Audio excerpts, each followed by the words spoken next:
नमस्कार दोस्तों, हर्षित द्विवेदी एजुकेशन में आपका स्वागत है। मेरा नाम है Vineet Sagar. Weekly mock questions for UPSC prelims. आज के इंपॉर्टेंट क्वेश्चंस कौन कौन सा है चेक करते हैं। आगे जाने से पहले लेक्चर पर लाइक का बटन, चैनल को अब तक शेयर एंड सब्सक्राइब नहीं किया हो तो कर लीजिएगा। हमें सपोर्ट करने के लिए आप चैनल के मेंबर बन सकते हो ज्वाइन बटन के थ्रू, और सुपर थैंक्स का भी ऑप्शन आप यूज कर सकते हो, उससे काफी मदद मिलता है। तो चलिए शुरू करते हैं। Question number 1, consider the following statements regarding National Commission for Protection of Child Rights NCPCR. Which of the statements given above is or are correct? Video pause कीजिए, स्टेटमेंट्स पढ़ लीजिए और आंसर बताने की कोशिश कीजिए। 3 सेकंड के बाद हम आंसर डिस्कस करेंगे। Now the answer is option B 1 and 3 only। देखिए पहला स्टेटमेंट क्या है दोस्तों, एनसीपीसीआर एक स्टैट्यूटरी बॉडी है करके। देखिए एनसीपीसीआर एक स्टैट्यूटरी बॉडी है। ये बॉडी फॉर्म हुआ था under the commission for protection of child rights, that is CPCR act of 2005। देखिए स्टैट्यूटरी बॉडी का मतलब क्या होता है, जब भी कोई बॉडी पार्लियामेंट से पास हुआ वाला एक स्टैट्यूट से या फिर एक एक्ट से सेटअप होता है, उसे आप स्टैट्यूटरी बॉडी बोल सकते हो। जब कोई कॉन्स्टिट्यूशनल आर्टिकल के बेसिस पे कोई बॉडी सेटअप होता है, उसे आप कॉन्स्टिट्यूशनल बॉडी बोल सकते हो। ठीक है, तो ये जो एनसीपीसीआर है ये स्टैट्यूटरी बॉडी है। तो पहला स्टेटमेंट सही है। सेकंड स्टेटमेंट क्या है दोस्तों, under the CPCR act child is defined as a person in the age 0 to 14 year. देखिए दोस्तों ये गलत है। सीपीसीआर एक्ट के हिसाब से चाइल्ड का एज ग्रुप 0 to 18 है, तो ये स्टेटमेंट गलत है। तीसरा, NCPCR commission has a chairperson and 6 members. ये स्टेटमेंट भी सही है दोस्तों। एक चेयरपर्सन रहता है, फिर 6 और मेंबर्स रहता है, और भी कुछ डिटेल्स इधर लिखा हुआ है, आप पढ़ सकते हो। Question number 2, which of the following statements is correct regarding sealed cover jurisprudence. Video pause कीजिए और आंसर बताइए। Now the answer is option B. It is a practice used by the Supreme Court and sometimes lower courts of asking for or accepting information from government agencies। देखिए नाम से ही आपको पता चल गया होगा, सील्ड कवर जूरिस्प्रूडेंस का मतलब ये होता है दोस्तों, कभी कभी सुप्रीम कोर्ट या फिर कोई लोअर कोर्ट गवर्नमेंट एजेंसी से कुछ इंफॉर्मेशन मांगते हैं, और अगर सील्ड कवर में मांगते हैं इसका मतलब ये हो गया ना, दूसरे किसी के साथ वो इंफॉर्मेशन जजेस शेयर नहीं करना चाहते हैं। तो ऐसे जब भी जजेस सील्ड कवर में इंफॉर्मेशन मांगते हैं, उसे सील्ड कवर जूरिस्प्रूडेंस आप बोल सकते हो।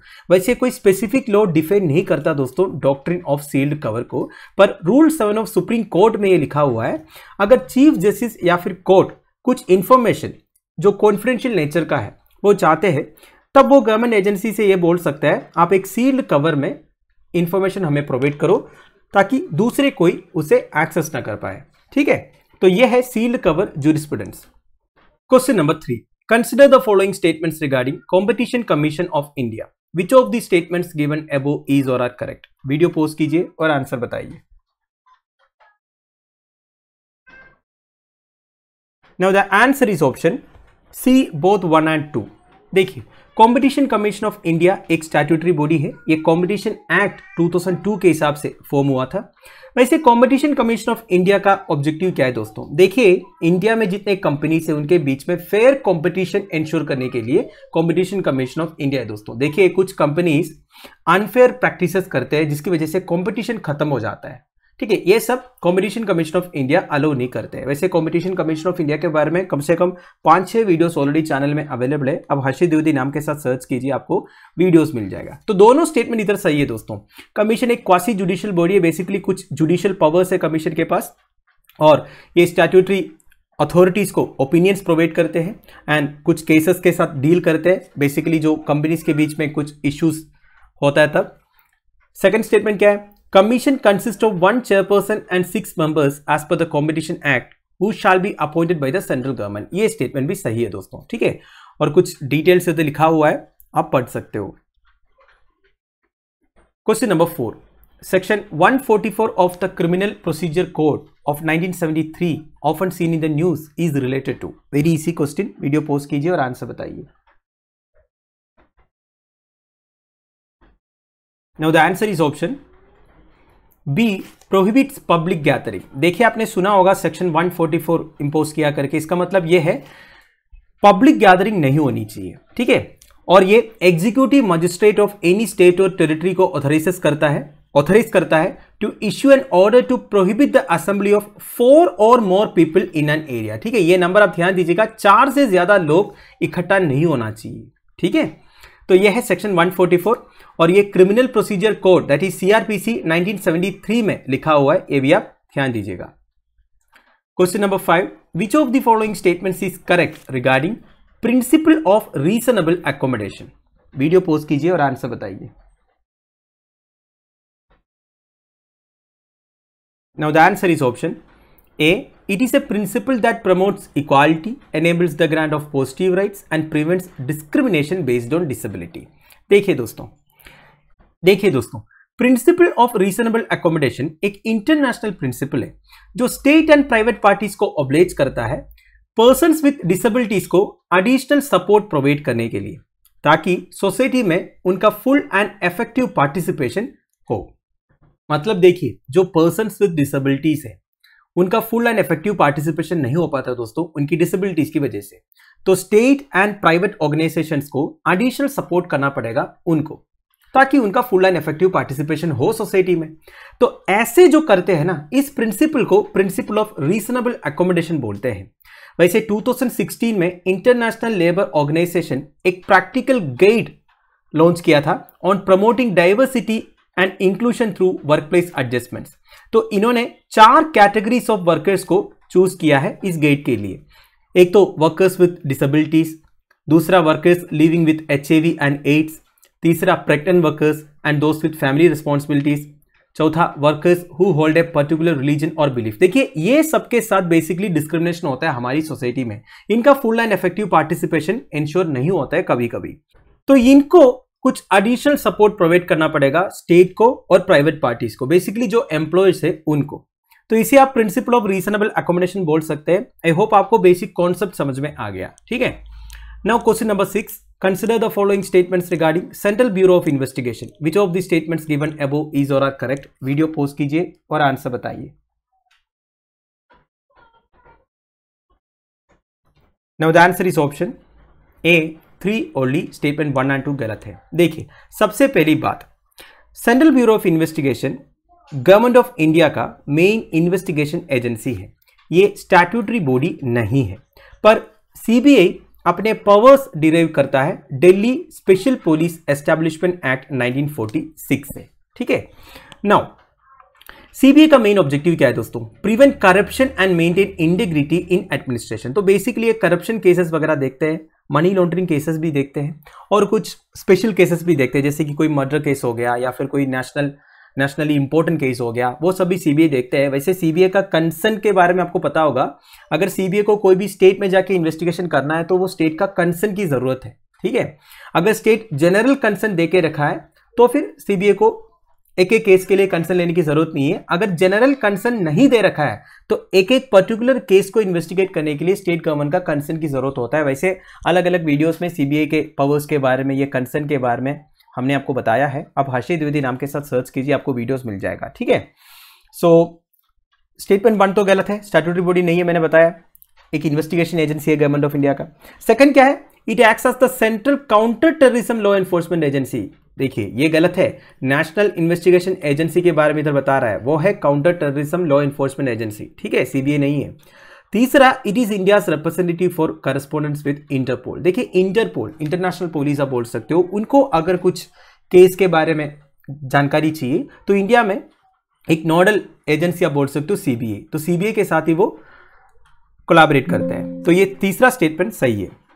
Question number 7, consider the following statements regarding Council of Europe. Which of the statements given above is or are correct. Video post कीजिए और आंसर बताइए।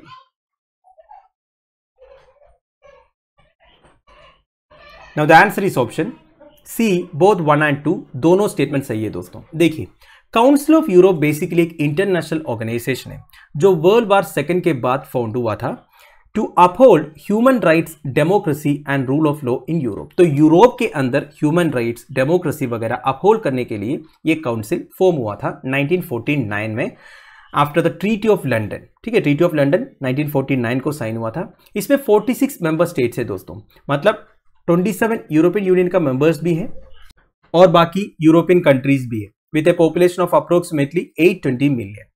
एंड इनका एनुअल बजट है 500 मिलियन यूरोस का। हेडक्वार्टर्स कहां पे है? Palace of Europe, Strasbourg, France में। Now council cannot make binding laws, but it does have the power to enforce select international agreements reached by European states on various topics। देखिए, कुछ international agreements जब sign होते हैं ना European states के बीच में, उसको एनफोर्स करने का पावर है काउंसिल ऑफ स्टेट्स के पास, पर इनकी जो डिसीजन है वो बाइंडिंग नहीं है। मतलब किसी भी कंट्री के ऊपर बाइंडिंग लॉस वो बना नहीं सकते, पर अगर कंट्रीज के बीच में कुछ इंटरनेशनल एग्रीमेंट्स है, उन एग्रीमेंट्स पे जो प्रोविजन है उसे एनफोर्स करने का पावर है। ठीक है, एंड ये जो काउंसिल है ये ऑफिशियल यूनाइटेड नेशंस ऑब्जर्वर भी है। तो दोनों स्टेटमेंट सही है दोस्तों, हमने अभी डिस्कस किया। Question number 8, the Montreux convention recently in the news is related to. Video post कीजिए और आंसर बताइए। Now the answer is option A, Turkish control over both the Bosporus and Dardanelles straits. सबसे पहले दोनों straits देखिए आप, इधर आपको ब्लैक सी दिख रहा है, इधर आपको एगन सी दिख रहा है। एगन सी मेडिटेरेनियन सी का एक पार्ट है। नाउ ब्लैक सी और एगन सी के बीच में है Sea of Marmara. Sea of Marmara और ब्लैक सी को कनेक्ट करता है एक स्ट्रेट जिसका नाम है Bosporus strait. Sea of Marmara और एगन सी को कनेक्ट करता है दूसरा एक स्ट्रेट, वो है डार्डेनेल्स स्ट्रेट। ठीक है, नाउ मॉन्ट्रोक्स कन्वेंशन बेसिकली एक इंटरनेशनल एग्रीमेंट है जो साइन हुआ था Australia, Bulgaria, France, Greece, Japan, Romania, Yugoslavia, United Kingdom, Soviet Union and Turkey के बीच में, और ये नवंबर 1936 से इफेक्टिव है। इस कन्वेंशन के हिसाब से टर्की को कंट्रोल है over Bosporus strait and Dardanelles strait. तो बेसिकली दोनों स्ट्रेट के ऊपर कंट्रोल किसका है? टर्की का है, और ये एक कन्वेंशन के थ्रू तैयार किया था। इसी को मॉन्ट्रोक्स कन्वेंशन बोलते हैं। ठीक है, question number 9, with reference to Asian Infrastructure Investment Bank which of the following statements are correct? Select the correct answer using the code given below. Video post कीजिए और आंसर बताइए।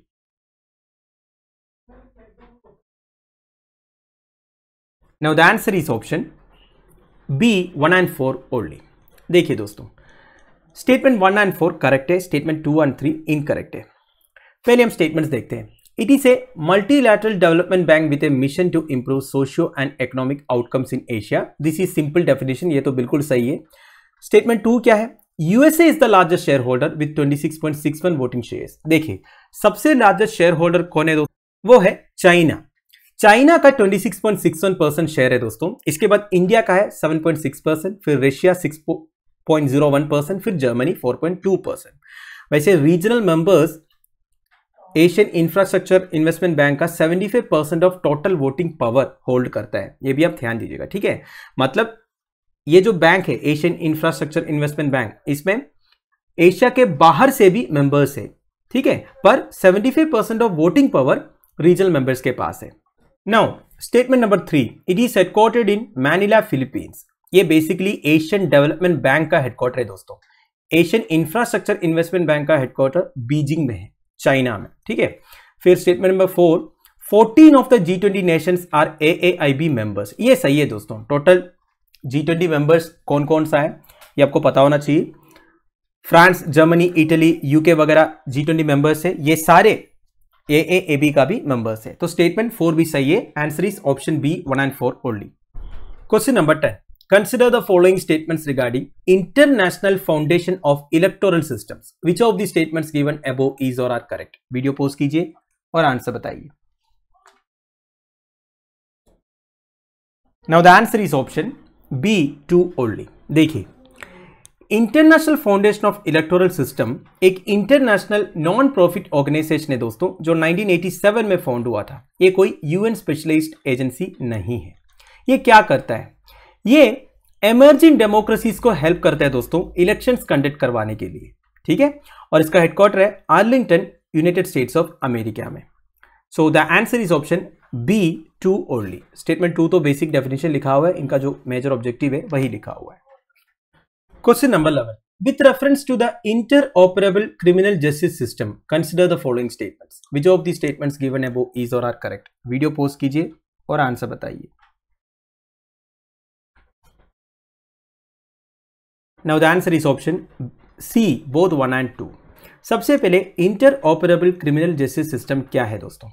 ये थोड़ा सा पुराना टॉपिक है, फिर भी रिसेंटली न्यूज में आया था। ठीक है, ये inter operable criminal justice system E committee supreme court of India conceptualise किया था और ये एज ए प्रोजेक्ट इंप्लीमेंट हो रहा है मिनिस्ट्री ऑफ होम अफेयर्स के अंडर।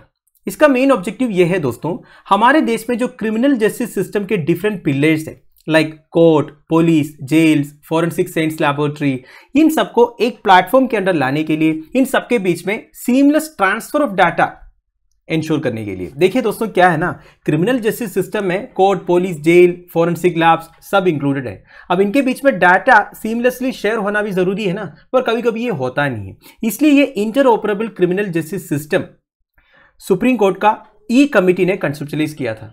इसे क्या होगा, चारों के बीच में बेसिकली जितने स्टेक होल्डर्स है क्रिमिनल जस्टिस सिस्टम, इनके बीच में कोऑपरेशन होगा। ठीक है, नाउ स्टेटमेंट 2 भी सही है। National crime records bureau will be responsible for the implementation of project in association with national informatics centre. ये स्टेटमेंट बिल्कुल सही है। So the answer is option C, both 1 and 2। Question number 12, consider the following statements, which of the statements given above is or are correct. Video pause कीजिए और answer बताइए। Now the answer is option C, 3 only। Statement 1 and 2 गलत है। सबसे पहले ये core assets and non core assets मतलब क्या होता है ये देखते हैं। देखिए, एक कंपनी का equipments, machinery, factories, distribution channels like vehicles वगैरह कोर असेट्स में इंक्लूड होता है दोस्तों। अगर एक कंपनी के पास किसी भी चीज में ट्रेडमार्क है, पेटेंट है, ये भी कोर असेट्स में काउंट होता है। मतलब देखिए, जिससे भी कंपनी का रेवेन्यू जनरेट होता है ना, वो सब आप कोर असेट्स बोल सकते हो। एंड नॉन कोर असेट्स क्या है, जो कंपनी के लिए उतना क्रिटिकल नहीं है या फिर जिससे कोई रेवेन्यू जनरेट नहीं होता है। समझ गए? नाउ हमारा स्टेटमेंट 1 क्या कहता है, monetization of core assets is steered by department of investment and public asset management. ये गलत है दोस्तों। वैसे कोर असेट्स का मोनिटाइजेशन देखता है नीति आयोग। स्टेटमेंट 2 भी गलत है। Monetization of non core assets देखता है department of investment and public asset management, जिसे डिपाम बोलते हैं। तो ये दोनों जो स्टेटमेंट से उल्टा लिखा हुआ है। ठीक है, नाउ स्टेटमेंट 3 क्या कहता है, नेशनल लैंड मोनेटाइजेशन कॉर्पोरेशन, ये ऐसे 100% government of India owned entity incorporate किया था with an initial authorised share capital of 5000 crore. ये स्टेटमेंट बिल्कुल सही है दोस्तों। ठीक है, रिसेंटली गवर्नमेंट ने सेटअप किया था to fast track monetization of land and non core assets of public sector entities. तो देखिए, पब्लिक सेक्टर एंटिटीज का मोनेटाइजेशन फास्ट ट्रैक करने के लिए गवर्नमेंट ऑफ इंडिया एक 100% गवर्नमेंट ओन कंपनी सेटअप किया था, वो है national land monetization corporation. So the answer is option C, 3 only. Question number 13, consider the following pairs, which of the pairs given above is or are correctly matched. इधर volcanoes का नाम दिया हुआ है, इधर कंट्रीज का नाम दिया हुआ है। अब मैच कीजिए। Now the answer is option A, 1 and 2 only। Mount Nyiragongo Democratic Republic of Congo में है, माउंट सिनाबुंग इंडोनेशिया में है, और माउंट एतना कहां पे है दोस्तों? माउंट एटना या फिर सिंपली एटना बोलते हैं, ये east coast of Sicily Italy में है दोस्तों। ठीक है, so the answer is option A, 1 and 2 only। Question number 40, consider the following statements, which of the statements given above are correct. Video pause कीजिए और आंसर बताइए। Now the answer is option B, 2 and 3 only. Statement 1 गलत है। देखिए, पहला, India uses the most ground water in the world according for approximately 10% of the global ground water extraction. ये statement गलत है दोस्तों। वैसे India most ground water in the world use तो करता है, पर ग्लोबल ग्राउंड वाटर एक्सट्रैक्शन का 25% इंडिया एक्सट्रैक्ट करता है। ठीक है, स्टेटमेंट 2 सही है, स्टेटमेंट 3 भी सही है। स्टेटमेंट 2 में क्या लिखा है, ground water extraction in India is primarily for irrigation in agriculture activities. देखिए, हम सबसे ज्यादा ग्राउंड वाटर किसके लिए यूज करते हैं? एग्रीकल्चर एक्टिविटीज के लिए यूज करते हैं, और वो 90% of the annual ground water extraction को अकाउंट करता है। ठीक है, नाउ तीसरा भी सही है, central ground water authority environmental protection act 1986 के अंडर आता है। ठीक है, पर देखिए, एक सेंट्रल ग्राउंड वाटर बोर्ड है, वो एनवायरमेंटल प्रोटेक्शन एक्ट 1986 के अंडर कॉन्स्टिट्यूट नहीं हुआ है, ये आप ध्यान दीजिएगा। ये जो अथॉरिटी है ये ईपीए 1986 के अंडर कॉन्स्टिट्यूट हुआ है। वैसे ये क्वेश्चन लेटेस्ट यूपीएससी प्रीलिम्स में पूछा भी था। So answer is option B 2 and 3 only. Final question, coastal vulnerability index was prepared by. Video pause कीजिए और आंसर बताइए। Now the answer is option C, Indian national centre for ocean information services, जिसे INCOIS बोलते हैं। ठीक है, ये recently release किया था, रिसेंटली मतलब कुछ महीने पहले रिलीज किया था। ये बेसिकली हमारे कोस्टल एरियाज का वल्नरेबिलिटी असेसमेंट करता है। बेसिकली ये जो ग्लोबल वार्मिंग की वजह से फ्यूचर में जो सी लेवल राइज होगा उसकी वजह से हमारे कोस्टल एरियाज में क्या इंपैक्ट होगा, यह सब बताता है कोस्टल वल्नरेबिलिटी इंडेक्स में, और ये रिलीज करता है Indian national centre for ocean information services. तो दोस्तों that's end of it. I hope आपको वीडियो इन्फॉर्मेटिव लगा होगा। लेक्चर की पीडीएफ एज यूजुअल आपको टेलीग्राम चैनल में मिल जाएगा, जिसका लिंक नीचे डिस्क्रिप्शन में प्रोवाइडेड है। Thank you for watching, bye bye, have a nice day.